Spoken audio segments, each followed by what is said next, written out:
In this video, we're talking about 3 questions that you're going to want to have answered before buying pallets from a liquidator.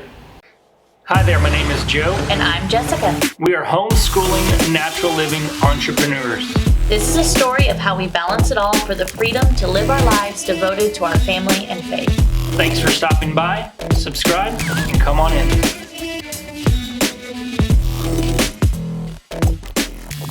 Hey everyone, it's Joe and Jessica from the Family Flips. We have bought over 100 pallets over the past years, and we're wanting to share with you some questions that we wish we had learned before we had started buying all of these pallets. So the first question that you're going to want to have answered, at least try to have answered before buying from a certain liquidator, is where are they getting their pallets from? Where are they getting it from? And the reason why you want to know this is because here in Arkansas, we do have a lot of liquidators that are popping up everywhere that they're small, like they're not huge operations. They don't have the capital to be buying truckloads a week or truckloads a day like a lot of larger liquidators. A lot of those large liquidators that you're probably not going to be able to find out where they get their pallets from. Like liquidation.com, they're probably going straight to Amazon. American Pallet Liquidators, they're probably getting theirs straight from Amazon, Target, all those places. But a lot of smaller ones that you see popping up everywhere is that they're ultimately buying from these other liquidators. And that's where you want to kind of know the process of where they're getting them from. You just really want to know whose hands they've been through. For example, our recent experience with a local liquidator here in Arkansas is that they weren't cherry picking their specific pallets. And not every pallet can be cherry picked, because some pallets, they come palletized by the big box place. Some of them come just thrown into a truck, floor to ceiling as far as the eye can see. And that those, they get unloaded and they get palletized. You've got pallets that get unloaded and then repalletized, because liquidators, they want to make more money. So what was happening here is that our liquidator that we purchased from, they weren't cherry picking, but the liquidator that they were buying from, they were cherry picking. So this question, you may get answered, but chances are you probably won't. But at least you asking the questions and reading the responses, seeing how that liquidator that you're building that relationship, seeing how they respond. Are they responding in a nervous way? Are they confident? Are they freely giving out information? Those are the things that you're looking for really with this question. So knowing all of this information, a couple of questions that you can ask is, who is their source? Now, they may not answer that question, and that's just business. They may not want to give away their source because they don't want you to forego them and go straight to their source where they're getting pallets for cheaper. So that's okay. But if you ask them and they clam up, or they seem really nervous, or you're not really quite sure, something doesn't feel right about their answer, then that might be a red flag. Not a deal breaker, but a red flag. Another question that you can ask is if they resell individual items.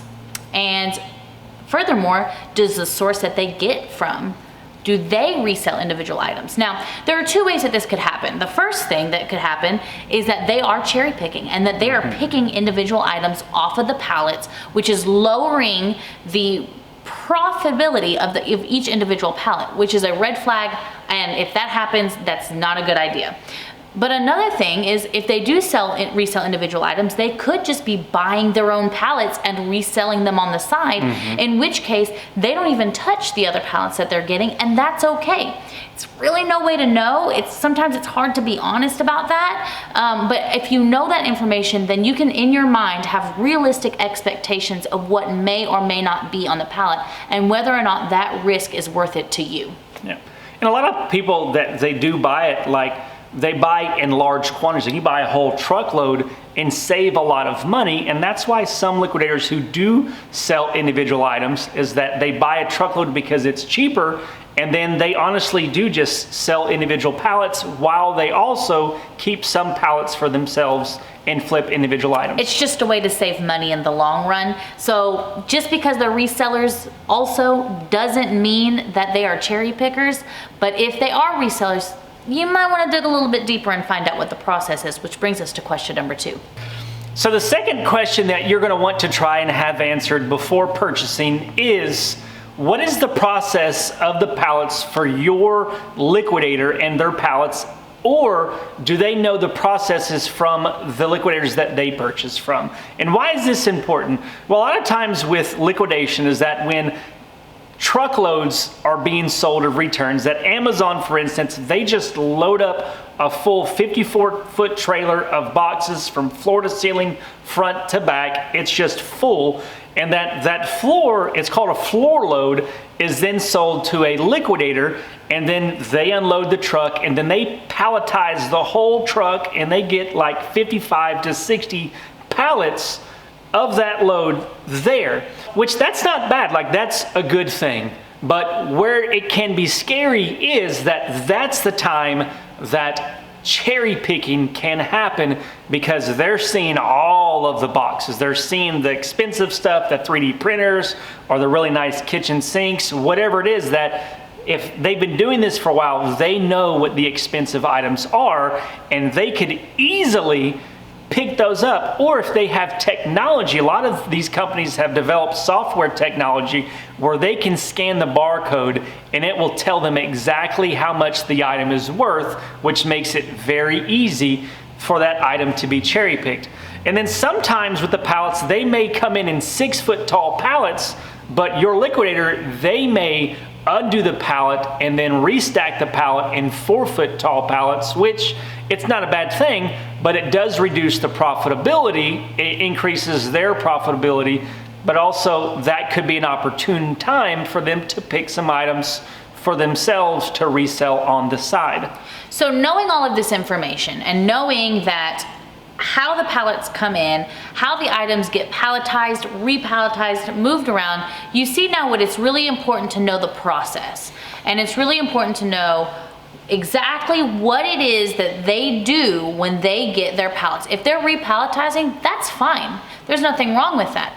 But are they picking items up as they're repalletizing to sell on their own, so that items can only be a certain dollar amount because they've taken all the high priced items? The experience that we had with our previous liquidator, they were pulling every item over $100 MSRP. Every single one of them to sell on their own. Now, the liquidator that we bought from did not do that, but the source that they purchased from did. And so we ended up with pallets that had no profitability. We actually lost money on one of them, and we barely made our money back on the other two. So these are all really important questions to ask.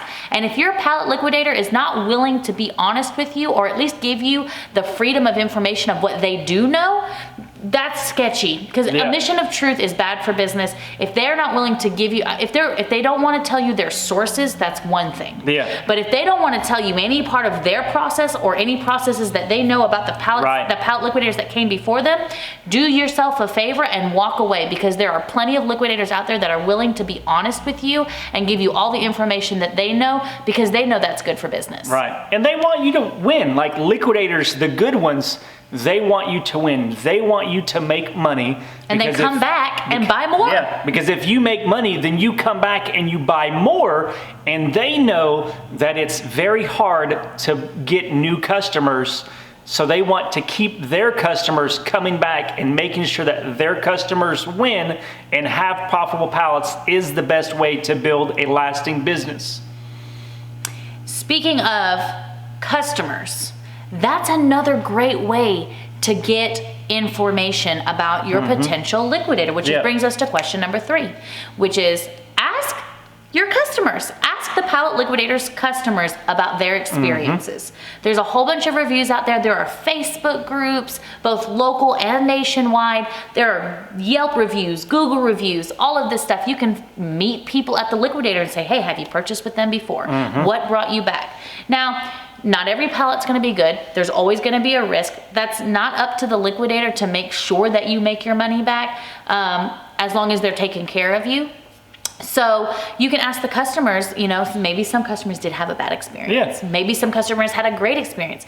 I would just take the median of that and kind of set a realistic expectation of, okay, this person tripled their money, this person lost everything, but there's a good group of people that doubled their money. So I can probably realistically expect that I will make a little bit of profit to doubling my money on this pallet. And really, if you can double your money on a pallet, that's a great pallet. For example, this is the question that we should have asked, because this is where we're learning now. There are lots of people who have purchased from this liquidator who have had bad experiences, but we didn't do our due diligence and make sure that this question was asked, so we couldn't even have the answer. Well, actually, we did ask the question after we purchased the pallet and had the bad experience, and people were like, oh yeah, we could have told you that. Yep. And so, you know, we're learning, and that's why we added that into this video, because now we know, and we will make sure that we get reviews from unbiased customers from that have purchased from the liquidator. Yeah. And we've been doing this for a long time. We've really bought from several different sources. Say 3 or 4 main sources that we've purchased from over the last couple of years, and we have relationships with those. And building new relationships with people, it's scary, but sometimes it's good to be able to build new relationships, because you never know when that new liquidator is going to be able to offer you that same pallet for a lesser price, or maybe it's a couple hours closer and it can save you time from having to drive there or money from having it shipped to you. Like with any business, networking is key and can save you a lot of money and heartache and headache in the long run. Yep. So we really hope you enjoyed these tips. We hope you enjoyed these videos. Feel free to post any questions you have down below, any experiences that you'd like to share with other upcoming pallet flippers.